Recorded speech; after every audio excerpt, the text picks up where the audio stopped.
देश नीति, केवल सच्ची और पक्की खबरें। देश नीति में दोस्तों आपका स्वागत है। मैं हूं आपके साथ राशिद जहीर। 4 प्रदेशों के रिजल्ट आपके सामने आ गए। एग्जिट पोल के अंदर जो आया वो भी आपके सामने रखा और अब एक छोटा सा तज्जिया यानी कि छोटा सा एनालिसिस ये करना है कि आखिरकार क्या चूक रही हैं कि जो बड़े बड़े बुद्धिजीवी पत्रकार और एग्जिट पोल भी उस चीज़ को पता नहीं कर पाए जो ज़मीन पर निकल कर आया। क्या सब लोगों की नज़रें धोखा खा गई? ऐसा संभव है? भारतीय जनता पार्टी मध्य प्रदेश में जो कारनामा कर कर आई है, इसकी उम्मीद तो भारतीय जनता पार्टी को भी नहीं होगी। 9% वोट का बढ़ जाना मध्य प्रदेश के चुनाव में इतना बड़ा ड्रास्टिक चेंज है ये कि इसके बारे में एक छोटा सा एनालिसिस तो बनता है। राजस्थान के बारे में तो ये बात कही जा रही थी कि वहाँ पर संभव है कि जिस तरह की पहले हुआ करता वो हो जाएगा, लेकिन छत्तीसगढ़ में क्या हो गया साहब, मध्य प्रदेश में क्या हो गया साहब, और चलिए तेलंगाना के बारे में भी पहले कुछ बताया जा रहा था। तो आपको थोड़ा सा ये बताने की ज़रूरत महसूस हो रही है कि इसके पीछे क्या क्या रीज़न हुए हैं या हो सकते हैं, क्योंकि जो टीवी हमें दिखा रहा है बेसिकली हमारी चर्चा का विषय वही है। लेकिन हमारी जिम्मेदारी बनती है कि हम थोड़ी सी खोजी पत्रकारिता करके या अपने जहन लगाकर या तमाम इंटेलेक्चुअल्स की बात सुनकर उसका कुछ जूस निकलता है वो आपके सामने रखा जाए। देखिए, मध्य प्रदेश में दर्शकों 2018 के बाद से उम्मीद ये की जा रही थी कि जिस तरह से कांग्रेस की सरकार को बैकडोर से छीना गया था, कमलनाथ को लेकर कुछ सहानुभूति मिलेगी, लेकिन 5 साल की सहानुभूति लंबा समय होता है, वो बरकरार नहीं रहती। पहला रीज़न मैंने आपको कल बताया था, यानी कि परसों आप देख सकते हैं हमारा वीडियो जाकर। मैंने आपसे ये भी कहा था कि जिस तरह से शिवराज चौहान को साइड लाइन किया गया है आला कमान के माध्यम से, हो सकता है वहाँ लोकल छत्रप, लोकल के लोग जो 18 साल से शिवराज चौहान से किसी प्रकार से जुड़े हुए थे, एंटी इनकम्बेंसी होने के बाद तो उन्हें लगा कि हमारे घर के लोग ही हमें अलग करना है, तो लिहाजा शिवराज चौहान को मजबूत कर दिया जाए। ये बात मैंने आपसे परसों भी कही थी, आज भी कह रहा हूँ। और इसकी वजह क्या है? इसकी वजह यह है कि मुख्यमंत्री शिवराज चौहान बुधनी से 1 लाख वोटों से ज़्यादा से जीते हैं। अशोक गहलोत 25,000 से जीते हैं, वसुंधरा 50-53,000 से जीती हैं, लेकिन शिवराज चौहान अपनी सीट पर 1 लाख वोटों से ज़्यादा से जीतने का मतलब यह है कि मुख्यमंत्री के लोग को लेकर के सहानुभूति की लहर थी। दूसरी बात मैंने आपसे परसों भी कहा था कि उन्होंने जिस तरह से कहा था कि ऐसा भाई को याद करोगे, ऐसा भाई नहीं मिलेगा।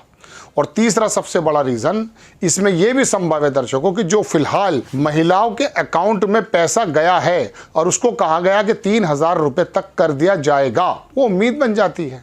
कमलनाथ आएंगे, देंगे, नहीं देंगे, होगा, नहीं होगा, लेकिन शिवराज चौहान भले मध्य प्रदेश पे कर्जा ले रहे थे, लेकिन मिल तो रहे थे। अब महिलाओं को आज के दौर में, आपको और मुझे भी इस कमज़ोरी के हालात में क्या चाहिए बताइए?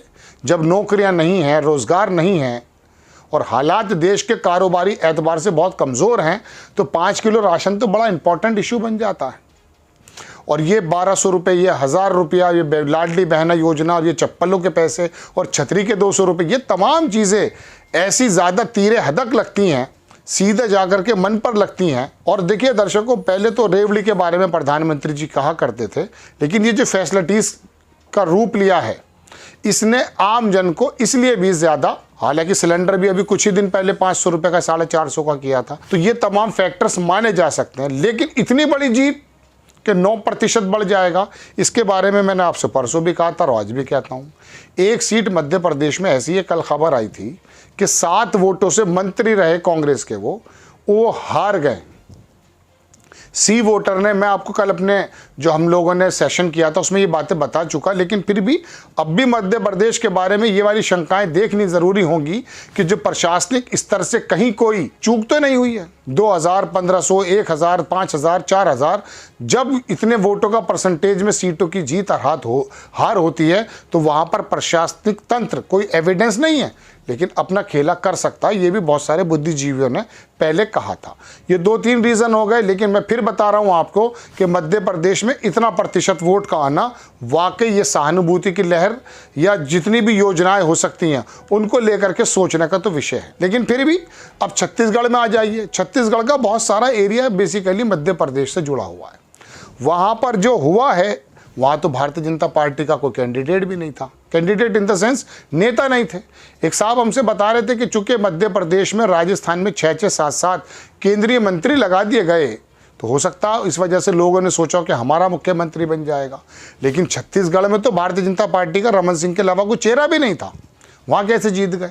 तो वहाँ पर भी यही शक आया करता है। लेकिन फिर भी भारतीय जनता पार्टी तीनों प्रदेशों में एक बात आगे करने में बिल्कुल महारत हासिल कर गई है, वो ये है कि कितना भी इलेक्शन पलटा हो, कितना भी जातिवाद में बांटने की कोशिश की गई हो, जो राहुल गांधी नीतीश कुमार को कॉपी करके कह रहे थे कि ये जाति जनगणना होनी चाहिए, ये सारे मुद्दे इसलिए धरे रह गए चूँकि एक चीज़ हिंदी बेल्ट पर तो बिल्कुल मान्य है कि वो ध्रुवीकरण की जो राजनीति होती है। हालांकि इसमें भी कोई दो राय नहीं है कि मध्य प्रदेश में ऐसा ध्रुवीकरण नज़र नहीं आ रहा है, लेकिन फिर भी हिंदुत्व ज़रूर आया है। अगर मुस्लिम का नाम सिर्फ राजस्थान में रहा है, मध्य प्रदेश में नहीं रहा है, लेकिन हिंदुत्व की जो एक कह सकता हूँ आग, एक ऐसी इंस्पायरेशन जो जगा दी गई है हिंदूज़ वोटर में, भारत के वोटर में, एक खास वर्ग में, तो उसका फ़ायदा भारतीय जनता पार्टी को नज़र आया। वरना ये फिर तेलंगाना में भी नज़र आना चाहिए था, वहाँ पर ऐसा नहीं है, क्योंकि वहाँ के लोग इस वाले ट्रैप में अभी नहीं आए। ये तो एक मोटा मोटी बात है। अब आ जाइए राजस्थान में। राजस्थान का तो देखिए ये रिज़ल्ट बिल्कुल मतलब बिल्कुल एक्सेप्टेबल इसलिए था कि पहले से ही माना जा रहा था, लेकिन फिर भी अशोक गहलोत की वेलफेयर स्कीम्स जो हैं वो इसलिए धरे की धरी रह गई चूँकि वहाँ पर भारतीय जनता पार्टी ने अपना इलेक्शन जो लड़ा है वो भी बहुत मजबूत तरीके से लड़ा है। वहाँ पर वो कन्हैया लाल को लेकर आए, वहाँ पर वो हमास को लेकर आए, वहाँ वो योगी आदित्यनाथ जी को लेकर आए, और फिर एक रिवायत भी है। तो राजस्थान के इलेक्शन के बारे में तो ज़्यादा मैं समझता हूँ कि मीन मेखी निकालने की ज़रूरत नहीं है, लेकिन छत्तीसगढ़ और मध्य प्रदेश ने साबित कर दिया है कि हिंदुत्व का जो कार्ड है वो भले मुस्लिमों के सामने रखा जाए ना रखा जाए, लेकिन फिर भी एक स्पिरिट होती है कि हम लोग इस काम पे काम कर रहे हैं, हम राम राज्य लाने की कोशिश कर रहे हैं। ये एक मोटा मोटी है। लेकिन अब 2024 में क्या होने वाला है, देखिए एक बात तो सुन लीजिए दर्शकों, ये विधानसभा चुनाव और सेमीफाइनल बहुत से लोग कह रहे हैं, हो सकता है सेमीफाइनल हो, लेकिन फिर भी मैं आपको बता ये देता हूँ कि लोग हर 2 महीने बाद भूल जाते हैं। भारतीय जनता पार्टी और केंद्र सरकार या शिवराज चौहान की सरकार एक बात के बारे में तो बहुत अच्छी तरह से जान गई है कि रिसेंटली किसान निधि में पैसा आना हो या 5 साल के लिए राशन फ्री करना हो चुनाव के दौरान, या 1000-1200 रुपये महिलाओं के अकाउंट में फ़ौरन जाना हो, ये इतना ज़्यादा तेज़ असर करता है कि इस भूख के माहौल में एक भूखे को क्या चाहिए, पूछा ना एक भूखे से कि 2 और 2 कितने होते हैं, वो बोला 4 रोटी। जब कारोबार नहीं है, जब बिजनेस नहीं है, जब नौकरी के और बेरोज़गारी के तमाम मामले बढ़े हुए हैं, ऐसे समय में ये 1200 रुपये, ये 1500 रुपये महिलाओं के लिए बड़ा मैटर करता है। 1000 रुपये बड़ा मैटर करता है। हमने ज़मीन पर बहुत सारे प्रोग्राम देखे कि नौजवान बेरोज़गार, वो तो कह रहा था कि कांग्रेस को वोट दी जाएगी, लेकिन उसकी बुआ, उसकी मौसी बैठकर बोल रही है कि शिवराज को वोट देनी है। तो शिवराज भी एक ऐसी ज़बरदस्त तरीके की लकड़ी बनकर उभर आए। मैंने कल भी अपने एनालिसिस में कहा और अब भी बता देता हूँ, लेकिन ये टोटल एक सिनेरियो है।